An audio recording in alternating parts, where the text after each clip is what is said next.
Hello friends, welcome back. Maths by Dilip Kumar Ojha channel पे आपका स्वागत है। आज के इस जो टॉपिक में हम बात करने वाले हैं एमपीपीएससी के प्रीवियस ईयर क्वेश्चनों को लेके।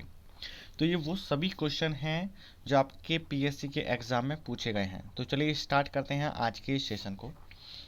किसने मैसेज तुर्की में fig artistic gymnastic world challenge cup के वोल्ट इवेंट में स्वर्ण पदक जीतते हुए प्रथम भारतीय जिम्नास्ट बनकर इतिहास बनाया है?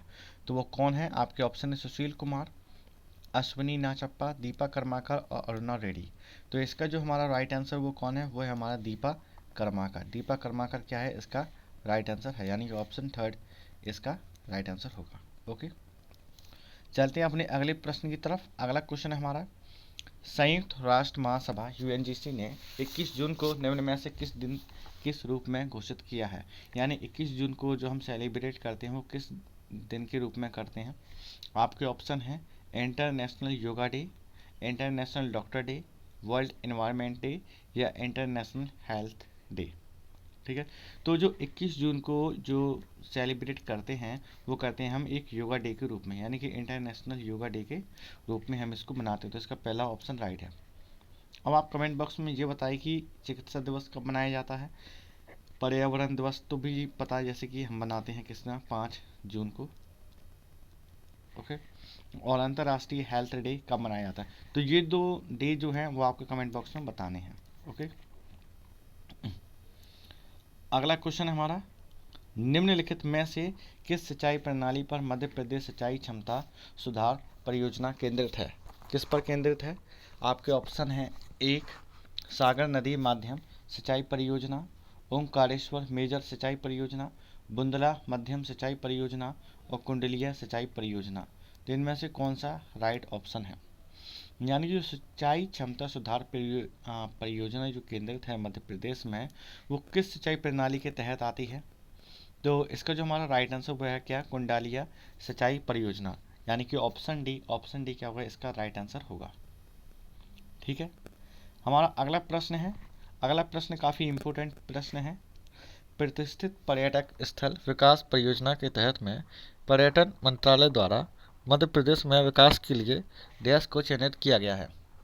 इसको चयनित किया गया है। आपके ऑप्शन हैं ग्वालियर, भीमबेटका, सांची और खजुराहो। तो इसका राइट आंसर क्या होगा? तो इसका जो हमारा राइट आंसर वो सिलेक्ट किया गया है किसको? खजुराहो को, यानी कि ऑप्शन डी। ऑप्शन डी क्या होगा? इसका राइट आंसर होगा। ठीक है, हमारा अगला प्रश्न है। अगला क्वेश्चन, निम्नलिखित किस योजना के तहत में प्रति बूंद अधिक फसल अवधारणा आती है? आपके ऑप्शन है प्रधानमंत्री वय वंदना योजना, प्रधानमंत्री कृषि सिंचाई योजना, अंत्योदय योजना और त्वरित सिंचाई लाभ कार्यक्रम। यानी कि किस योजना के तहत प्रति बूंद अधिक फसल अवधारणा आती है? तो इसका राइट आंसर क्या है? तो इसका जो हमारा राइट आंसर है वो है हमारा ऑप्शन बी, यानी कि प्रधानमंत्री कृषि सिंचाई योजना, यानी कि जो प्रति बूंद अधिक फसल अवधारणा इसी योजना के अंतर्गत आती है, यानी कि ऑप्शन बी क्या होगा? इसका राइट आंसर होगा। ओके, अगला क्वेश्चन है हमारा, 2018 में मरण उपरांत किस सर्वश्रेष्ठ अभिनेत्री को राष्ट्रीय पुरस्कार से सम्मानित किया गया है? किसको सम्मानित किया गया? आपके ऑप्शन है रीमा लागू को, श्रीदेवी को, नरगिस राबदी को या जोहरा सहगल को। जो राष्ट्रीय पुरस्कार से सम्मानित किया गया है जो भी मरण उपरांत, तो वो किसको सम्मानित किया गया है? तो इसका जो राइट आंसर वो है हमारा ऑप्शन बी, यानी कि श्रीदेवी को राष्ट्रीय पुरस्कार से सम्मानित किया गया है। ओके, तो ऑप्शन बी क्या होगा? इसका राइट आंसर होगा। चलते अपने अगले प्रश्न की तरफ। प्रथम लोकतांत्रिक ढंग से निर्वाचित साम्यवादी सरकार का गठन कब हुआ था? ठीक है, कब हुआ था? यानी कि the first democratically elected communist government was formed in which year? आपके ऑप्शन है केरला में 1958 या केरल में 1957, पौंडीचेरी में 1957 या त्रिपुरा में 1957। तो जो प्रथम जो लोकतांत्रिक ढंग से निर्वाचित साम्यवादी सरकार का जो हमारा गठन हुआ था वो हुआ था केरल में, यानी कि ऑप्शन बी केरल में हुआ था। वो भी कब हुआ था? 1957 के अंतर्गत साम्यवादी सरकार का गठन हुआ था। ओके, हमारा अगला प्रश्न है, मध्य प्रदेश के किस जिले में भारतीय वन प्रबंधन संस्थान स्थित है?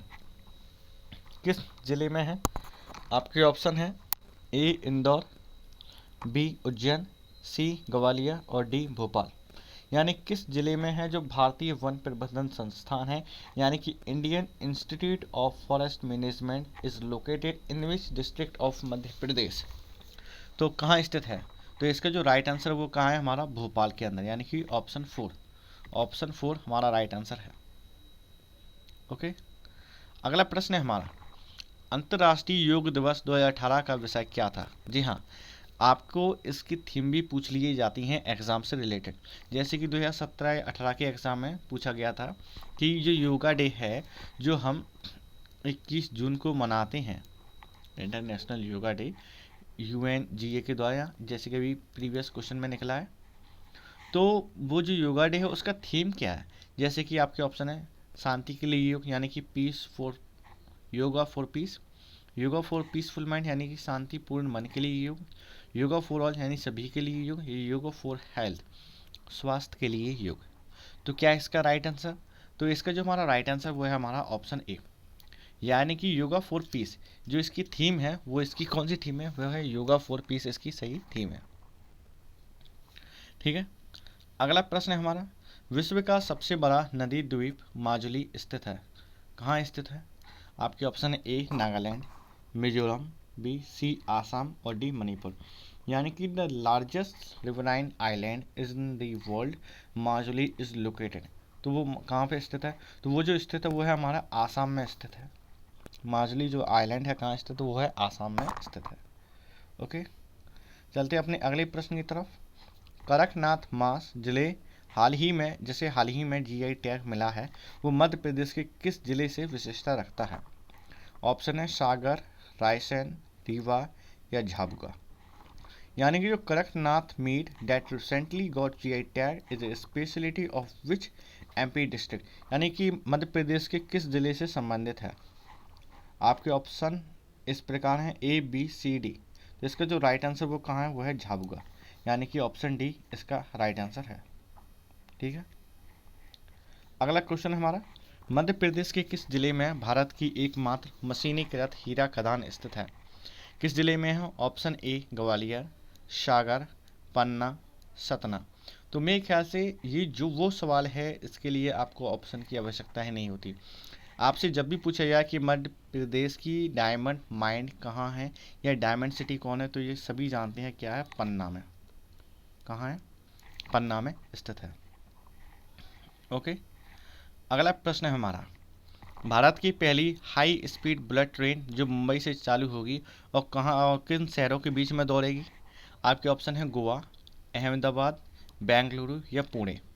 तो मध्य प्रदेश की जो पहली हाई स्पीड बुलेट ट्रेन जो है वो महाराष्ट्र के मुंबई से लेके और वो अहमदाबाद तक जाएगी, यानी कि ऑप्शन बी इसका राइट आंसर है, अहमदाबाद, जो कि गुजरात का एक महत्वपूर्ण शहर है।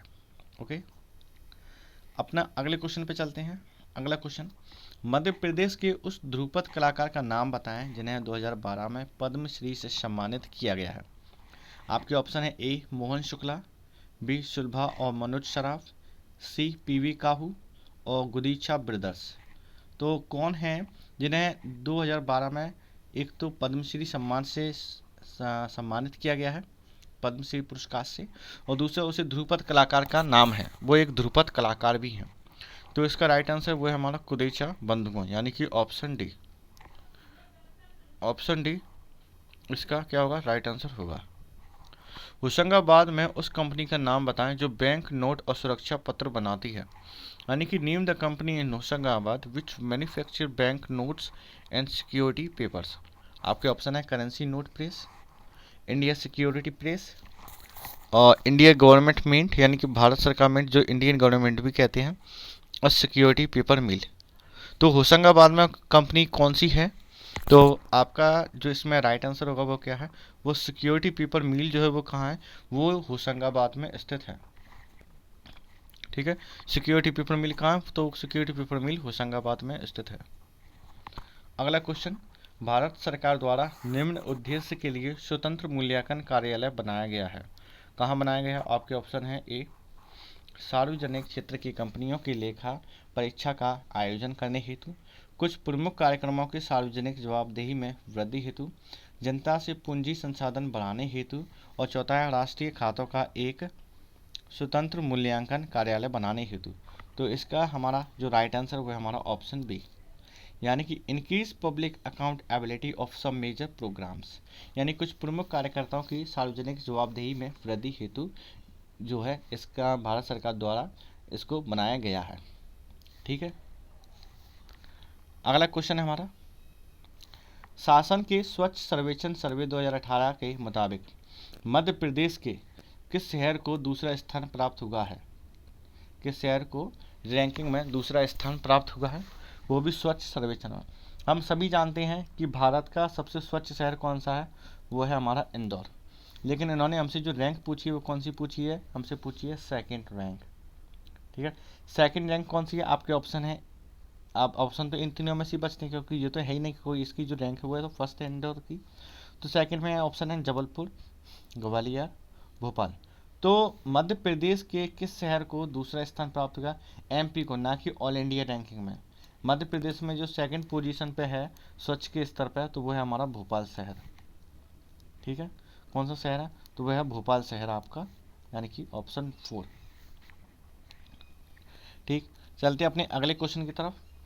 अंतर्राष्ट्रीय प्राकृतिक संरक्षण संघ यानी कि IUCN के अनुसार निम्नलिखित में से कौन सी प्रजाति अति संवेदनशील है? कौन सी प्रजाति है? Option A spot billed pelican, great Indian bustard, forest owlet और लेजर फ्लोरिकन्स। यानी कि अंतर्राष्ट्रीय प्रकृति संरक्षण संघ IUCN के अनुसार कौन सी प्रजाति अति संवेदनशील है? तो कौन सी प्रजाति है? तो आप इसका जो राइट आंसर वो है हमारा ऑप्शन ए, यानी कि स्पॉट बिल्ड पेलिकन जो है एक अति संवेदनशील प्रजाति है। ठीक, ये हमारा राइट आंसर होगा। अगला क्वेश्चन है हमारा, मध्य प्रदेश में निम्नलिखित में से कौन सा खनिज मलाजखंड खदान से संबंधित है? तो कौन सा खनिज है जो हमको मलाजखंड की खदान में मिलता है? आपके ऑप्शन है तांबा, मैग्नीज, बॉक्साइट या चूना पत्थर। तो जो मलाजखंड की खदानों में मिलता है वो कौन सा खनिज मिलता है? तो इसका सीधा सा आंसर वो है कॉपर। कॉपर ही हमें जो है कहाँ मलाजखंड की खदान में मिलता है। ओके, अगला क्वेश्चन और हमारा आज का लास्ट क्वेश्चन, निम्नलिखित में से कौन सा राज्य भारत में यूके द्वारा DFID यानी कि डिपार्टमेंट फॉर इंटरनेशनल डेवलपमेंट के केंद्रित राज्यों की सूची नहीं है? तो किस जो केंद्रित राज्यों की जो सूची में नहीं है, कौन सा राज्य है? ऑप्शन ए उड़ीसा, मध्य प्रदेश, राजस्थान और बिहार। तो इसका जो राइट आंसर वो कौन सा है? वो है हमारा ऑप्शन सी, यानी कि राजस्थान। राजस्थान वो स्टेट है जो मन लिस्ट ऑफ फोकस्ड स्टेट यानी department for international development by UK in India की कमेटी के अंदर नहीं आता है। तो फ्रेंड्स, आज का ये सेशन था। आपको ये सेशन कैसा लगा कमेंट बॉक्स में ज़रूर बताएं। वीडियो पसंद आए तो वीडियो को लाइक करें और चैनल को सब्सक्राइब करें। एंड जय हिंद।